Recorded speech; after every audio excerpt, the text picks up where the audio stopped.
पत्नी हो तो ऐसी। बेटा अब खुद कमाने वाला हो गया था, इसलिए बात बात पर अपनी माँ से झगड़ पड़ता था। ये वही माँ थी जो अब बेटे के लिए पति से भी लड़ जाती थी। मगर अब फाइनेंशियल इंडिपेंडेंट बेटा पिता के कई बार समझाने पर भी इग्नोर कर देता और कहता यही तो उम्र है शौक की, खाने पहनने की। जब आपकी तरह मुंह में दांत और पेट में अंत ही नहीं रहेगी तो क्या करूँगा।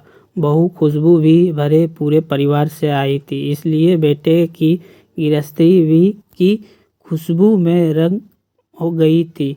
बेटे की नौकरी अच्छी थी तो फ्रेंड साइकिल उसी हिसाब से मॉडर्न थी। बहू को अक्सर वह पुराने स्टाइल के कपड़े छोड़कर मॉडर्न बनने को कहता, मगर बहू मना कर देती।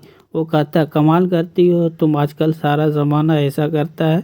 मैं क्या कुछ नया कर रहा हूँ, तुम्हारे सुख के लिए सब कर रहा हूँ और तुम हो कि उन्हीं पुराने विचारों में अटकी हो। क्वालिटी लाइफ क्या होती है तुम्हें मालूम ही नहीं। और बहू कहती क्वालिटी लाइफ क्या होती है ये मुझे जानना भी नहीं है, क्योंकि लाइफ की क्वालिटी क्या हो मैं इस बात पे विश्वास रखती हूँ। आज अचानक पापा आईसीयू में एडमिट हुए थे, हार्ट अटैक आया था।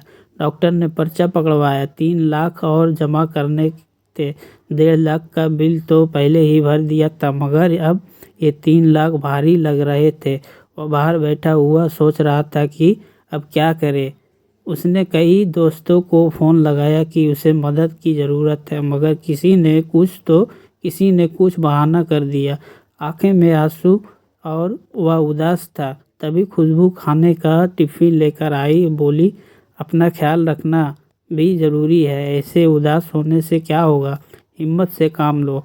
बाबूजी को कुछ नहीं होगा, आप चिंता मत करो, कुछ खा लो, फिर पैसे का इंतज़ाम भी हो तो करना है आपको। मैं यहाँ बाबूजी के पास रुकती हूँ, आप खाना खाकर पैसे का इंतज़ाम कीजिए। पति की आंखें से टप टप आंसू झलकने लगे।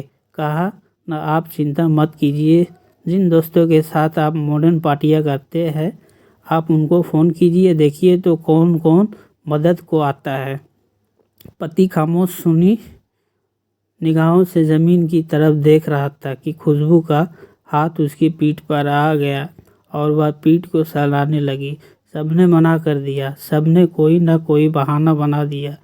खुशबू आज पता चला कि ऐसी दोस्ती तब तक की है जब तक जेब में पैसा है। किसी ने भी हाँ नहीं कहा, जबकि उनकी पट्टियों पर मैंने लाखों उड़ा दिए उसी दिन के लिए बचाने को तो माँ बाबा कहते थे। खैर कोई बात नहीं, आप चिंता ना करो, हो जाएगा सब ठीक।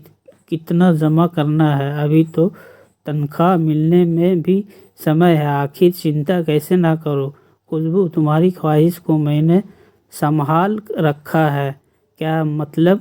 तुम जो नई नई तरह के कपड़ों और दूसरी चीज़ों के लिए मुझे पैसे देते थे वो सब मैंने संभाल रखे हैं। माँ जी ने फ़ोन पर बताया था 3 लाख जमा करने हैं, मेरे पास 2 लाख थे, बाकी मैंने अपने भैया से मंगवा लिए है। टिफ़िन में सिर्फ एक ही डिब्बे में खाना है, बाकी में पैसे है।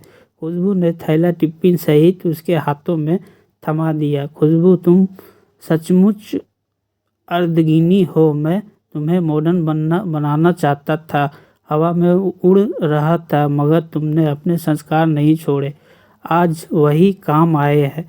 सामने बैठी माँ की आंखें में आंसू थे। उसे आज खुद को के नहीं बल्कि पराई माँ के संस्कारों पर नाज था और वो बहू के सर पर हाथ फेरती हुई ऊपर वाले का शुक्रिया अदा कर रही थी।